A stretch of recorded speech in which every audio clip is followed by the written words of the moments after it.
Hello अस्सलाम वालेकुम दोस्तों। आज हम फिर से एक इंटरेस्टिंग टॉपिक के साथ आए हैं। सलाहुद्दीन अय्यूबी रहमतुल्लाह अलैह।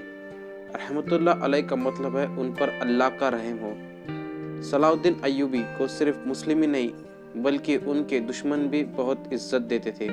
तो ऐसी क्या ख़ास चीज़ थी इनमें और इन्होंने जेरूसलम में ऐसा क्या किया था, आज हम इस वीडियो में देखेंगे।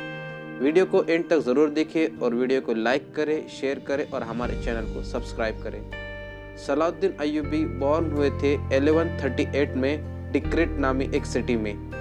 इनके वालिद एक बहादुर कमांडर थे। इनका नाम निज़ामुद्दीन अय्यूबी था। 638 से लेकर 1088 तक जेरूसलम में हज़रत उमर बिन खत्ताब की हुकूमत थी, जो इस्लाम के सेकंड खलीफा थे।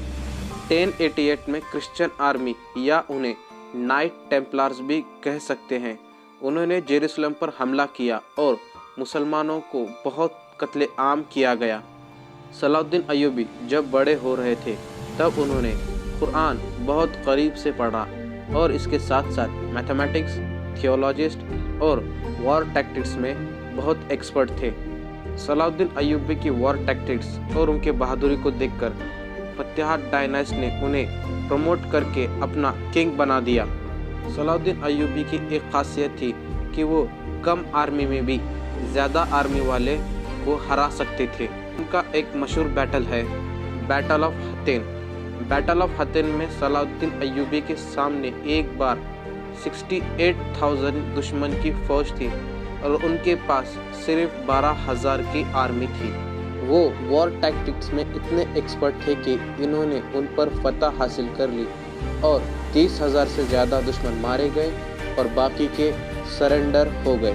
सलाहुद्दीन अय्यूबी ने जेरूसलम जीतने से पहले बहुत सारी जंगें लड़ी और वो सब जंगें जीतते चले गए।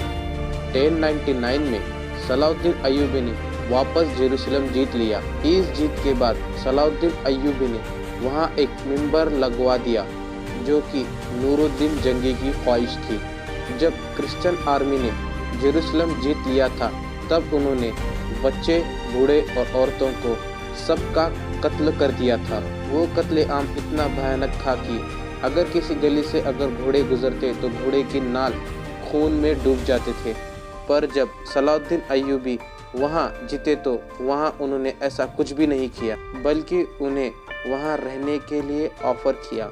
इसके बदले उन्होंने एक टैक्स लिया, बल्कि उन्हें सताने के लिए नहीं, उनके प्रोटेक्शन के लिए। जब कोई मुस्लिम ऐसा टैक्स लेता है तो उसका फ़र्ज़ बन जाता है कि वे उसे प्रोटेक्ट करें। इसे जजिया भी कहा जाता है। इसके बाद क्रिश्चियन, ज्यूस ये सब एक हो गए सिर्फ सलाहुद्दीन अय्यूबी को हराने के लिए और जेरूसलम वापस लेने के लिए, पर ये कभी कामयाब नहीं हो सके। सलाहुद्दीन अय्यूबी रहमतुल्लाह अलैह की ख्वाहिश एक अधूरी रह गई। वो थी कि ज़िंदगी में एक बार हज करना, पर वो हज नहीं कर सके। इसकी वजह ये थी कि उनके पास पैसे नहीं थे हज करने के लिए। जब उनका इंतकाल हुआ तो तदफीन करने के लिए भी पैसे नहीं थे। उनके दो दोस्तों ने मिलकर पैसे इकट्ठा किए, फिर तदफीन कर दिया गया। तदफीन का मतलब ये होता है कि जब कोई मुसलमान एक्सपायर हो जाता है तो उसको कफन दफन देना, इस प्रोसेस को तदफीन कहते हैं।